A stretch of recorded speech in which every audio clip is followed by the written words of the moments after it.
Ya agak mengharukan, agak membanggakan juga. Sesudah saya jadi menteri berhentikan, saya ikut PKB. Ya.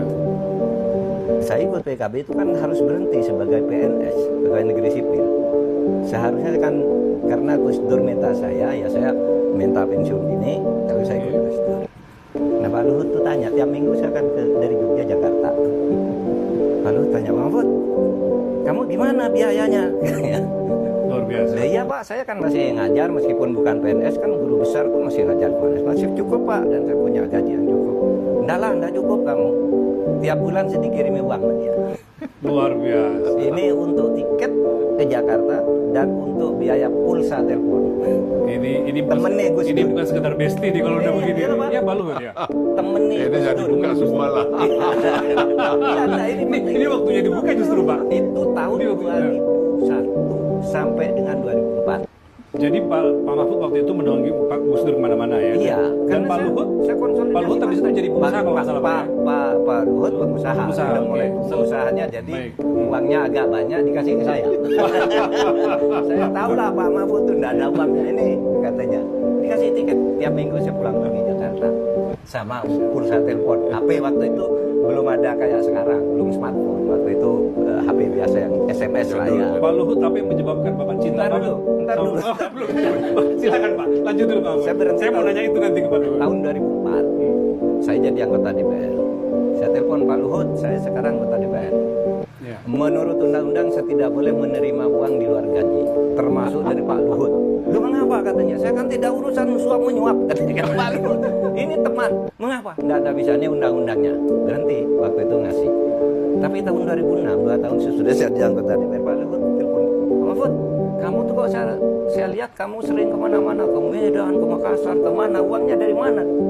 Kamu anggota DPR gajinya kan sedikit katanya. Nah, iya Pak, saya ngajar kan dikasih tiket Pak. Pak itu enggak cukup itu. Saya tahu di DPR tuh banyak orang main uang, kamu sendiri yang enggak mau katanya.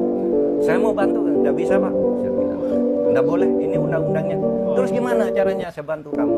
Nah, kalau saya bekerja resmi di perusahaan, mesti saya bisa dapat Kata Pak Mahfud. Iya, terus Pak Luhut membentuk perusahaan namanya PT Bangun Bejana ya. Waduh luar biasa. Saya jadi komisarisnya.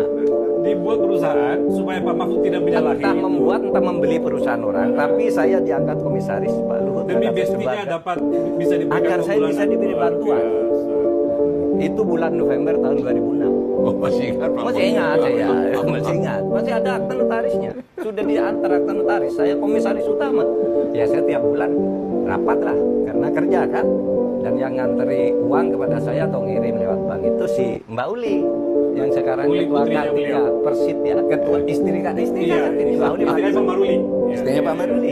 Itu yang Pak Mahfud uangnya sudah transfer. Pak Mahfud, ayo makan bersama nih gajinya gitu. Tiap Jadi bulan. Pak Luhut dan anak-anaknya berarti yang mengambil. Ya, iya Pak.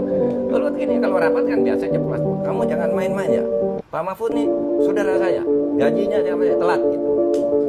Jadi ingatkan gitu, Pak Luhut. Pak Luhut ini bukan sekedar persahabatan Pak, ini bukan sekedar pertemanan. Ini Ya, satu lagi. Nah, apa lagi Pak? Sesudah, Saya nunggu Pak Luhut nanti menjelaskan Iya, itu kenapa begitu cintanya ke Pak Mahfud. ya. Sesudah itu kan saya jadi ketua MK. Ya. Saya telepon Pak Luhut, Pak. Sekarang saya tidak boleh menerima uang meskipun saya di perusahaan tidak boleh kalau hakim MK. Kalau Udah di jadi DPR hakim boleh. MK ya. Ya. Saya mengundurkan diri dari perusahaan Bapak. Nggak bisa kata Pak Luhut. Saya kan tidak ada perkara dia tahu urusan dia Bapak katanya. Pokoknya terus. Tapi pada akhirnya saya tetap mengundurkan diri. Nah, sejak itu saya berhenti dari apa namanya bantuan Pak Luhut secara langsung kayak gitu. Karena saya disiplin aturan, saya tidak boleh nerima. Kalau saya nerima diam-diam kan gampang kan. Datang aja ke Pak Luhut kan. Ya. Tapi saya enggak, aturannya tidak boleh kok gitu. Jadi, Nah, ya. Jadi Pak Luhut, terlepas bahwa Pak Mahfud itu miskin Pak, gitu. Tapi maksud saya, Cukup lah, bantuannya ini agak berlebihan Pak. Apa yang mendorong Pak Luhut sampai sebegitunya memperhatikan sahabat sejati ini? Iya Pak Mahfud memang ya gimana, Gus Dur itu sama Pak Mahfud kan sayang banget. Dan saya merasa kami sering bersama-sama juga dengan Gus Dur ya saya waktu itu perusahaan saya kan bagus banget ya. Ya, setelah Bapak Dani ya, jadi berhenti, jadi ya saya nggak miskin juga kalau ngasih duit segitu, nah waktu saya bagi-bagi aja. Jadi Jadi saya selalu bilang sama anak-anak saya juga, kita tuh kalau bisa berbagi bahagia dengan orang lain. Jadi jangan kita mau nikmatin sendiri. Ya, yang saya kasih sama Pak Mahfud juga apa sih? Nggak ada nilainya juga sih, kecil untuk saya ya. Ya, Walaupun yang dibantu sangat merasa terbantu. ya, tapi kami jadi teman aja, jadi gimana ya? Ya, nggak selalu juga kita sama pikirannya. Ya. Ya, istri saya juga senang sama keluarganya Pak Mahfud. Ya, saya cerita, bantuin aja Pak kalau bisa gitu. Ya, terus saya punya prinsip sih, bantu orang kenapa sih kalau kita juga nggak rugi. Ya. Dan kalau bisa dan kalau kita mampu. Terus saya selalu bilang sama teman-teman saya, doa terbaik itu buat baik. Ya. Ya nggak usah kita berdoa banyak-banyak ke gereja begini, tapi kelakuan kita nggak benar, nggak bantu orang buat apa? Ya, saya selalu itu prinsip buat saya. Jadi saya bilang kalau saya bisa, apalagi saya dikasih, ini kan rezeki yang dikasih ini semua kan bukan maunya kita, maunya Tuhan itu, maunya alam ini kan. Nah, saya malah bantu Pak Mahfud, bantu teman-teman itu malah tambah banyak uang saya.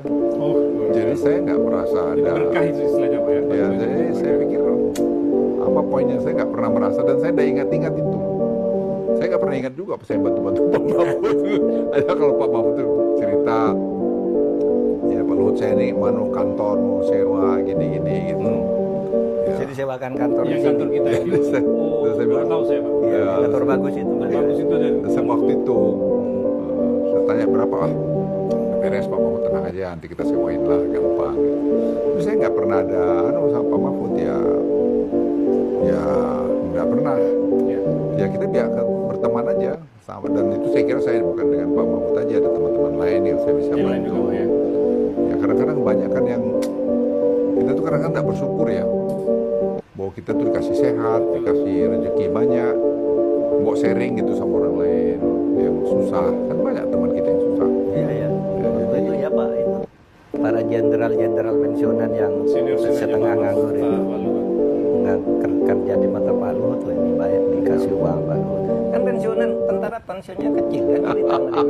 Bisa tentara tuh jalan tuh kan cuma 4 Iya. juta. Ya, Pak Luhut kurang dikasih. 4 juta. Jadi ya, Dikasih ya dipasang sebagai komisaris ini, swasta ya, bukan komisaris itu. Iya. Perusahaannya Pak Luhut.